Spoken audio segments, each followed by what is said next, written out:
Такое крещение может быть только в Кукмарском районе. Православный праздник, а песни татарские. В Крящевском селе Чура громко пели, вкусно пили, а еще окунались. Как ощущение? Отлично. 7 лет назад в селе Чура построили крытую купель. И лед рубить не надо, в бассейн затекает родниковая вода. Говорят, грехи смывает и омолаживает. Помолодели?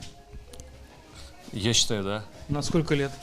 Минимум 10. За фейс-контроль и безопасность отвечают спасатели. Если заплетается язык и неясный взгляд, купаться запрещено. Визуально видно, что человек выпил. Заранее определяем и не пускаем в купель. Купались не только жители Кукмарского района, но и гости. Александр Дмитриченко из Беларуси 4 года подряд окунается. Но каждый раз как первый. Когда там вот так дух захватывает, а когда уже выходишь, горячо очень. А с чего вы не купаетесь? Несмотря на то, что я не православной веры, в этом году я решил проверить свои силы и узнать, что же действительно испытывают люди, которые ныряют в купель.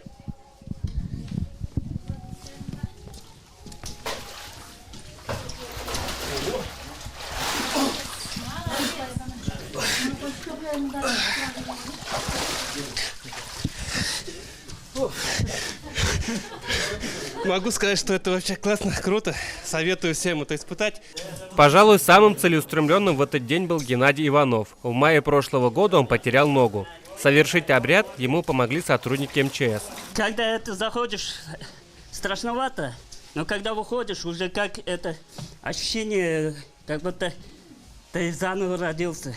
Тем, кто не рискнул погрузиться трижды под воду, смог просто умыться в роднике. Спаси Господи! Ведь в эти праздничные дни вся вода становится святой. Руслан Мубаракшин, Марат Сабирзянов, Азат Нигматуллин. Праздника! Новости Татарстана.